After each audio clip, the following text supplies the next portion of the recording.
Yeah, we going up, we going crazy, going bonkers. Produced by Ziggy, Zay Ticky, believe that. It ain't peaches, it'll deceive you, boy, believe me. What you know about a jungle made with nothing but semen. No creepy crawlers, just heathens that prey on your weakness. Smell the slightest hint of fear, and the stainless you'll eat it. Gang bangers that greet your test on their face like Weezy. Pouring milk by the ounce, walking around looking sleepy. I'm from a town, no integrity, a broken city, disrupted. I know niggas who once were real, who now turning into sucks. When it comes to murder, it's nothing. Rallos get pulled over scuffles. Bumpy road around this motherfucker, your life means nothing. It ain't peaches. Niggas walking around with no feelings, with a chip on their shoulder, saying the world don't feel us. Trying to earn them some millions so they can split with they niggas. I know cats that died broke because they lost all ambition. When it comes up to get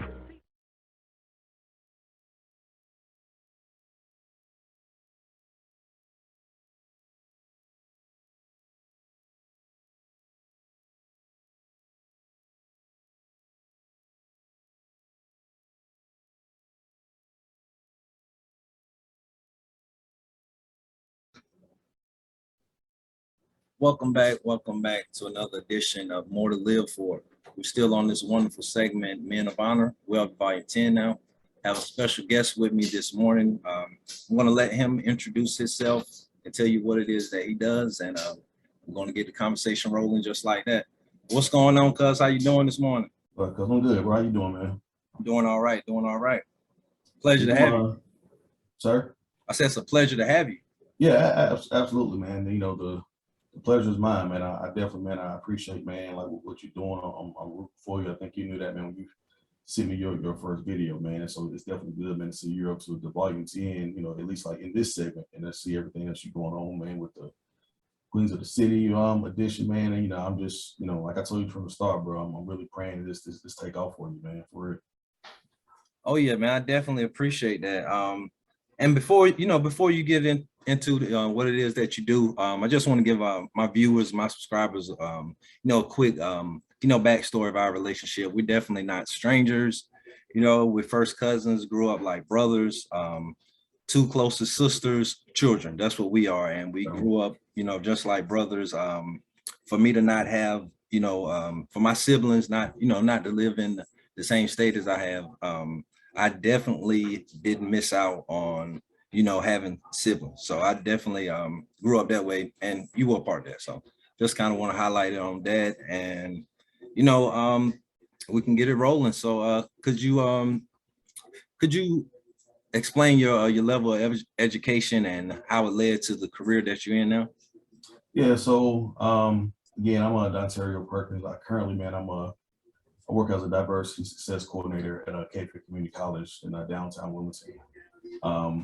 My education, man, is my background is criminal justice. Like, you know that, man. I got a BA in criminal justice, a master's degree, and I spent a majority of, pretty much all of my career up until like last year up in like the criminal justice field.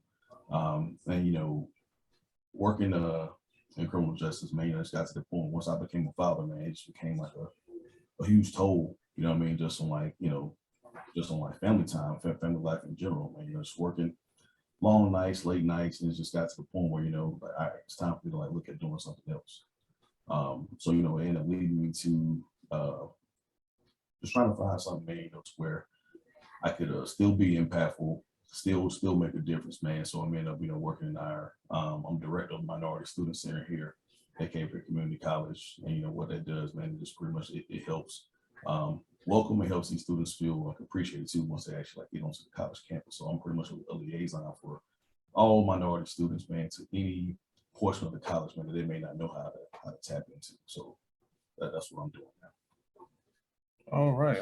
I think that's pretty cool. Even, I definitely think what you're doing now is beneficial to the community, first and foremost, and definitely the culture, to see somebody, doing things positive, and definitely when it involves, helping other people. So, but even before you got, to this particular field that you're in now, even I can remember, doing, like you said, you spent a lot of years in the criminal justice, and I can remember when I can't remember if you exactly started out dealing with adults and then, you manage your way to, to start focusing on the youth and the juvenile system. But I definitely remember what you're doing being very important for the community and how you were, trying to help, change, children's lives, from inner city kids and, to, kids without both parents and things like that. I definitely remember you being hands-on with things like that. Is it anything particular during those years that you can speak on briefly? Yeah, man. So I pretty much, man, I did it I guess the opposite way of what you actually mentioned. So when I finished school, man, I was able to get a job and work with the Department of Juvenile Justice. And I worked like juvenile probation as a court counselor. I did that for 2.5 years. I started out as a full-time temp. I was only supposed to have a 90-day assignment pretty much. And they kept extending my contract. Eventually, when I got on, I worked temporary for like a year. I finally got hired like full-time, like no restrictions. And I stayed there, man, for almost 3 years. And from there, transferred and I got into the DOC, like started working on adult probation parole, which is where I got into that April 2010 up until the time I left, like pretty much February 1st of 2020, right before COVID just kind of like start kicking around. You know what I mean? So definitely, man, during my time with probation parole, man, I worked in a drug treatment court, and I worked as an officer within that program, just seeing people work through addiction, man, 12-step program, watching them actually like go through and fight, these demons, man, of like actual recovery. Seeing people, man, go through like that particular struggle, to where like they're fighting, they're dealing with addiction, whether it's drugs, alcohol. To see somebody, man, at their bottom when they come into the program, most of the time they're coming straight from jail. They've been released from jail, been released into the actual like program, and just watching them like that 18 months, man, like go through and complete the whole program, and then like really get back involved in their kids' lives, get back involved like with their family, with their community, with their job, man. That was like super rewarding. Don't get me wrong, it was hard work, definitely.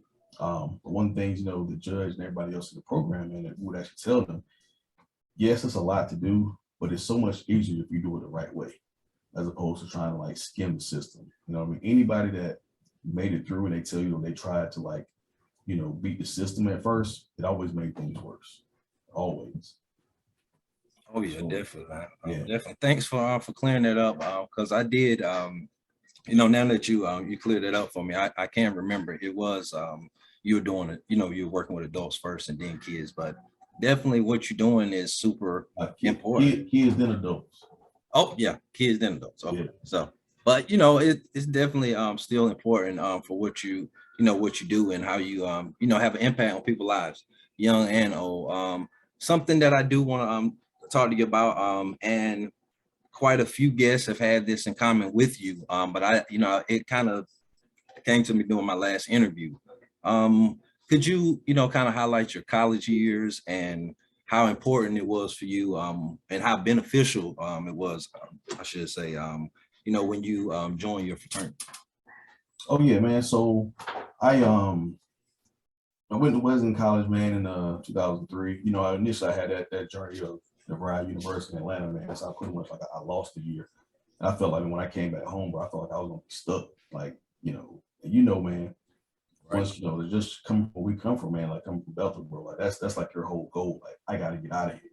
You know what I'm saying? Right. Like for that fear of just not being able to accomplish whatever goals that you want to accomplish. Like at least that's what my mindset was. Right. So once I went out to Wesleyan, man, my I knew about fraternities. I'd actually just kind of like just did like my own research, man. Matter of fact, when I was in Atlanta, I actually saw, like this wave of Sigmas, man, like, downtown Atlanta, bro. And I'm like, it just made me like look at them more. You know what I'm saying? So once I actually got to Wesleyan, I saw, a couple, Phi Beta Sigma tags on some cars or whatnot. And my professor, man, he was also the provost of the college. He was actually a member of Phi Beta Sigma. He was our chapter advisor. So dude ended up becoming my mentor, man. He's still like my mentor today, Dr. Van Newkirk. He's actually the president of Fisk University out in Nashville, Tennessee now. And, just getting the opportunity, man, to join that organization in fall 2003, it just got me to the point, man, where I just felt like, just continue, man, just working and doing stuff for the community. You know, I mean, we're a service-based organization. You know, I was already like just doing things, you know, as far as just trying to help the youth, and that's, I'm still doing that now. So just being able, man, to join the organization, I think it's made a huge impact on my life. You know what I mean? Just, you know, just continue to try to do the right thing, just trying to steer people and doing the right things, and just keep folks, man, focused and, you know, going in the right direction. So it's made a major impact. And now that I have a son myself, man, you know, man, like where we're from, we didn't grow up, man, like knowing anybody, any like fraternity or sororities, anything like that, man. So I feel like, man, I had that opportunity, man, to just kind of like be that, you know, that first step. Now my son, he can tell you what Phi Beta Sigma is if he sees it.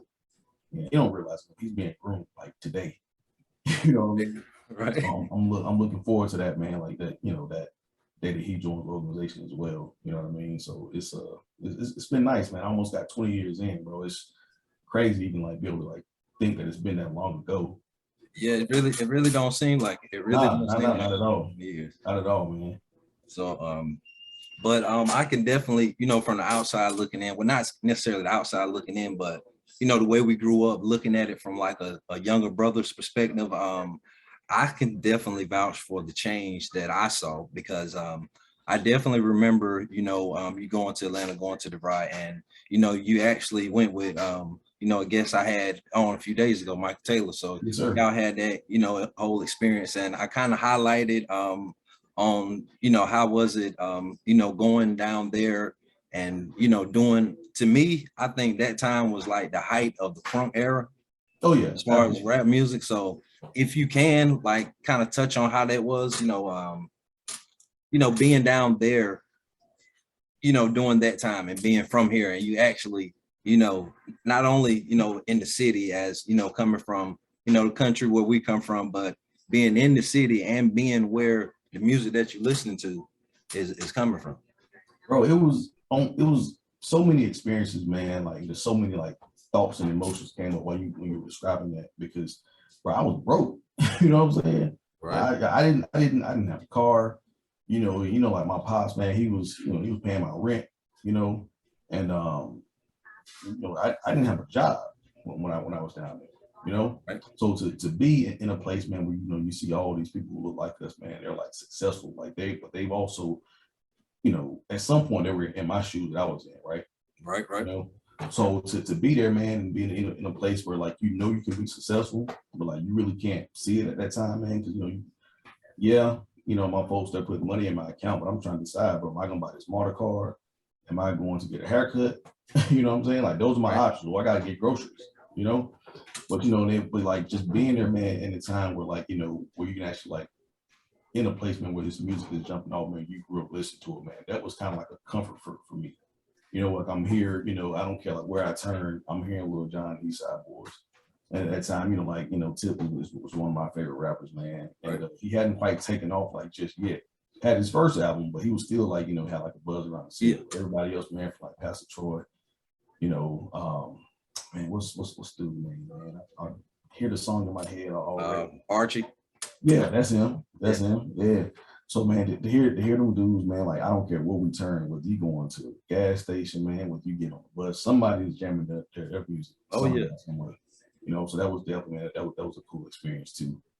Just to be in a place, man, where like this music, man, is just key to just, you know, it's almost like everyday survival. It's like a medicine for people there. You know what I'm saying? I know it helped me, you know. Oh yeah, man, definitely. Yeah, that definitely was a you know, that was a wonderful era, man. And like when I think about, you know, your whole graduating class, man, like I tell everybody, man, if you happen to went to North Pitt during 99 and 2004, like not saying you were there the whole time, but any age group, but like that class of 2002 is, you know, special.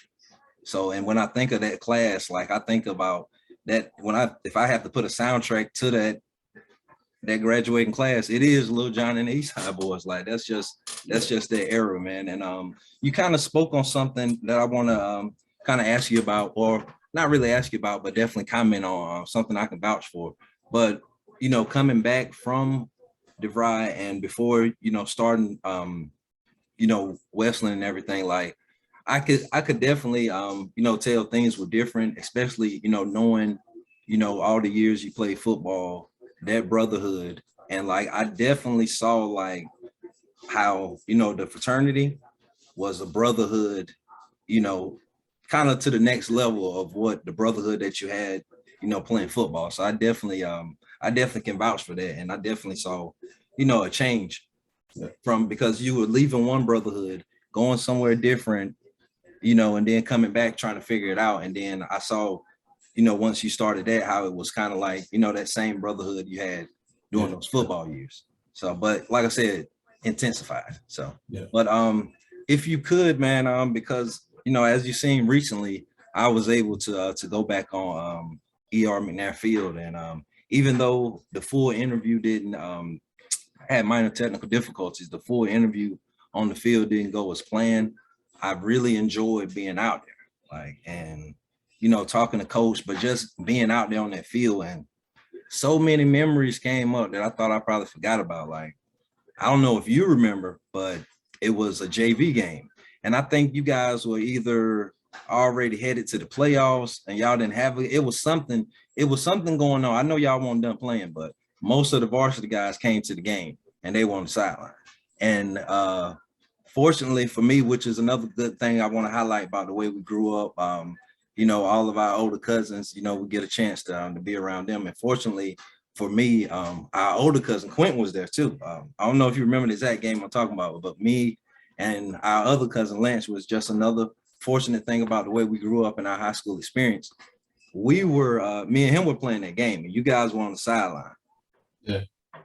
And man, I missed this tackle and had to walk off that field and come to you and Quentin, man. That was just, man, that was tough. That was tough. But those were some great years, man. And even though, no fault but my own that I only played 1 year, man, that's memory of a lifetime. And just to share that with you and older cousins, man. So I just kind of want to talk about your football years and, the memories that you got that stand out. And then I can tell you mine that I got. Well, yeah, man. So I definitely, man, I enjoy my time, man. I feel like, man, I'm one of those players you dig out of the archive. You know what I'm saying? Right. I didn't, I was a highly recruited, high school football player. You know what I'm saying? Matter of fact, I didn't get in the burn for him. I didn't start until my senior year when I got moved to defense. You know what I'm saying? And man, just from us growing up together, but my favorite player, man, I had two favorite players, Jerry Rice, Deion Sanders. You know what I mean? But like, I wanted to be like Jerry Rice, bro. Didn't realize, I wasn't fast enough. I didn't have those hands, but like, I idolized that dude. Right. Shout out to Jerry Rice. He's also my frat brother, by the way. And I just got to that point, man, where it's like, I remember, man, just how things triggered. I was having like some off-season workouts, man. This was summer 2001, and I'm going into the season, man. Just conditioning, got our first day of pads, and I pretty much, man, it was like sweet. And I'll never forget, man. Shout out to my bro, man, Carlos Wilson, bro. Like, that man was a freaking all-star in my eyes, man. When it came down to football, like, dude, he was a stud. You know what I'm saying? And he pretty much, man, he tried to run me over, bro. Like, we got on shorts, pads, and helmets, man. He tried to hit me. Like, nah. So we pretty much, man, like, we met in the middle, bro. Like, I won that round. For, team, coaches, everybody went crazy. You know what I'm saying? So it pretty much, man, like, then, it was like, it happened again the day we running the scrimmage. This time we're on the field, and they're recording it, man, for, just getting us, like, game ready. So we did it again. And at this point, man, they go crazy again. Everybody, man, just losing it. And at that point, bro, I was like, you know what? I like this a whole lot better, man, than getting hit in the mouth. You know what I'm saying? Oh yeah, definitely. So I was fortunate enough, man, to start my senior year, and that was man, definitely, man, some of the best times that I've had. Like, hindsight's 2020. I wish I would have put more into it.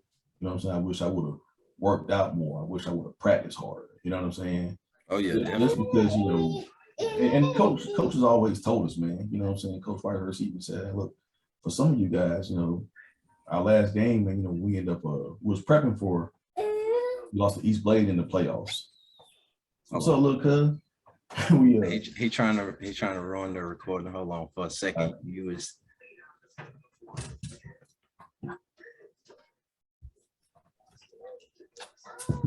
he got it. He's good to go. Sorry about that. But I definitely kind of want to piggyback off some of some of the memories that you just brought up.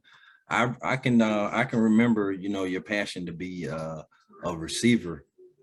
Even before then, even like I remember the the welcome days for people that might not know, like our middle school and welcome we combined for the football team. So a lot of us Bethel guys, we actually got experience. We had the opportunity, which I think is cool looking back on it. Had the opportunity, to try out for football. We didn't have to wait all the way into high school. Yeah. So I definitely remember the passion that you have. But I also I was telling Coach Willard about this. I also remember like once you did get defensive minded, like how much you worked on that. And like before I knew it, man, like I'm coming to these games and their era of high school, I tell anybody, North Pitt was a movie. Yeah. Different rating every day, but those Friday nights were special, man. And like just the whole atmosphere and you definitely had big hits, and like you're not hitting, and you weren't the biggest guy, but you hitting people, head up. So like they just showed me all the work that you put into it. And then I definitely can remember all the work that you put into the weight room itself. So thinking about it now, it makes sense why you were hitting people like that, because anybody that can that was there that can really remember those years, yeah, you were a hard hitter. So I can definitely vouch for that. And once again, man, it just shows the work ethic that you were putting into it. So, and I told Coach Willard, we were sitting there talking about all the greats from North Pitt while we were sitting on the field, and I was like, man, like my favorite is my cousin Donterio Perkins, just because I know the work that you put into the game and how you took on the defensive role. Once you knew it was for you, you went full throttle in it. And like it really got me to looking at football a whole nother way, and mainly on the defensive side. Like my favorite player, ironically, it isn't Dion, but it's Ed Reed. Yeah. Safety, cornerback, and just off of knowing somebody that put in the work to play it. And then I had the opportunity to play it, the year I played. Didn't go as well, but it still was a learning experience, and that elevated my love for the game. Right on. I don't know why he wanted to travel, but yeah, I definitely think that those were good years, man. And yeah, man, absolutely. Yeah, so that and like I said, that brotherhood that you had there, and then leaving and going somewhere that you not only didn't know nobody, but you didn't have that, and then able to come back and go on a whole nother journey and get another brotherhood, but like I said, to the next level. So I think that's real cool, and I want to highlight on that too. I definitely want to highlight on that. But on a more personal note, I definitely want to thank you for all the conversations in February and March. Definitely, because things ain't been easy for neither one of us, but I was fortunate to have you in my corner for certain things that I never dealt with, and to find out that you dealt with similar things. So I want to highlight on that. I don't really want to go into details about what the conversation was, but just how important it is to have somebody in your corner and that you can reach out to. And like people shouldn't, just want to kind of highlight the fact that people shouldn't hold things in. And if they got somebody to talk to, definitely benefit from it. So I want to thank you for that. Yeah. Yeah, no doubt, bro. And man, like I said, bro, you were my first friend. You know what I'm saying? So to know, man, that like when you reach, I always tell people, man, if someone is calling your phone, they're calling for a reason. Yeah. Or whether they want something, whether they want to say hello, your advice, something. Man, look, it costs nothing to pick the phone up. You know what I'm saying? I just so happen, man, like you call, man, I answer. Yeah. It just so happened, man, like what you were dealing with, man, I had dealt with that. And I always tell people, man, because somebody told me this, back when I was in college. Matter of fact, one of my big brothers, man, he told me, man, he was like, look, what you going through, man, and what you got going on, it's not for you. deal with it how you gonna deal with it, man. But like your story at some point, man, is gonna help somebody down the road. And that's always been the case. And like in the moments when I felt like, man, I've been, dealing with like the toughest of times, bro, I'm always connected with somebody later on in my life that can benefit from my situation, like from my story. Like that's always happened. So I mean, you know how we are, man. You know what I'm saying? Anytime, man, you got anything that you need to vent about, man, you got questions, you just need to listen here, man. Look, bro, I'm here. You know what I'm saying? Yeah, yeah, definitely. And yeah, man, like this is a wonderful opportunity. Let me get cameras, get out. But yeah, this is definitely a wonderful opportunity to have you here to do this with me, because this is something that I am trying to do. I am trying to make a career out of it. And once again, having the right people in your corner and knowing that you can fully see the vision of what I'm trying to do and that I got your support, man, that really means a lot. So it's been a honor for me to do this with you, man. It really have. And before we get up out of here, it's something I want to say. Be brief with it, but I definitely want to commend you on all the great things you're doing with your family. I definitely want to speak on that because you are a great father. And when I 14 years ago, when my oldest son was born, when I asked you to be you're all my children goddad now, but when I initially asked you to be my oldest son goddad, it wasn't really, and this, but I just want to go to speak on your character for a second. It wasn't really for any monetary or financial gain. I know my children to be better off with him as goddad. It was more so on the line that that if I'm not here, God forbid something happened to me or their mother, but I know that they'll be taken care of. You know what I mean? So it's like the sense of peace, the sense of security. I know that if I'm not here, my children will be taken care of, and not just financially, emotionally, mentally, spiritually, everything like that. So I just want to let you know and share that with my viewers why I asked you to be that, because we are, we might be the closest. We might be the closest out of all the grandchildren, but we definitely we do our part. And over the years, you definitely held me accountable, for certain decisions that I made or certain things that I haven't done yet. So that I just want to highlight that and let you know how important you are, man. Definitely. And definitely, everything that you and your brother did in in March during a sad time in our family. I definitely want to give you your flowers for that, because that took a lot of courage to do that, and to still be standing here, to still be standing tall, mentally, physically, and emotionally. So they just just want to highlight that and let you know to keep on doing what you're doing, man. And it's definitely cool. And a lot of people, whether they see this or not, but a lot of people can learn from you, and not only the things that you've been through, but the things that you are doing. A lot of people can learn from that, and the things that and I definitely think you inspiring for others.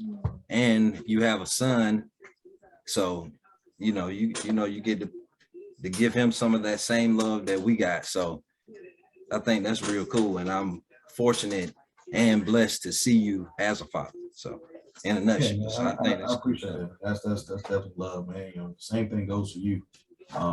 It's a whole lot easier, man, to, well, I'll put it like this. I told my wife, man, on several occasions, man, like, I'm just looking at, looking at our kids, man, and man, I don't see how someone like intentionally, bro, like not being involved in their kids' lives. You know what I'm saying? 'Cause I know I'm fortunate, you know what I'm saying? I'm blessed, man, to have had a father, man, who was there and was like intentional about providing, intentional about like showing us, you know what I'm saying, right along, intentional about, like really, raising his sons. You know what I mean? Like I didn't realize, man, that was, not as common, because that's all I knew. Right. When I went to college, man, I met some brothers, man, who don't know their dads, have no intentions on trying to get to know him. Like, man, nah, man, forget him. Like he left when I was 3. Like I don't want to have nothing to do with him. I'm like, man, But I'm thankful, man, and blessed, man, that I don't, and I didn't have that experience. So I'll be doing my children a disservice, man, if I do anything less than what that man did for me. You know what I'm saying? There's absolutely no way, man, you can sign me up for that. Absolutely not. I heard that, man. I heard that. And to kind of piggyback off what you said, just a little, as my parents divorced, when I was a young age. I'm gonna have my dad up here, soon. But I wanted kind of touch on what you said, about your father. Not having a dad in the house, even though you can definitely vouch for it. My dad was in my life and in my childhood. Absolutely. I definitely can't, say nothing bad about him in that regards. But from your dad, what I had was, seeing, the structured family. That's what I had. That's what I saw firsthand. And not only to see it, but to thrive in it, to be a part of it. Because anybody on the outside looking in, thought they had, thought your parents had 3 boys. Yeah. So, and that's just fortunate. I definitely, had the chance to tell your dad, thanks for that. So, and that's kind of why, it was so, tough for me, as it should have been, but like I said, that's conversation that, for another time that we've already had. But I definitely, wouldn't mind, having it again, but it was definitely a good experience. Hey, whenever you're ready. Yeah, it definitely was a good experience, man. And like you said, everything that he did for not only y'all, but for me too, it'll be a disservice if I didn't do all I can, and definitely, y'all not do all y'all can, to be great dads. So yeah, I just wanted to highlight that back up. So, but I think I'm going to go ahead and wrap it up. It's definitely been a great interview, man, and I think people can learn a lot from it, man. I really do. So I want to thank you for doing this for me, and it's been another edition of More to Live For, Men of Honor, Volume 10. My very best friend, Donterio Perkins. It's been a joy. Peace and blessings to all that's watching.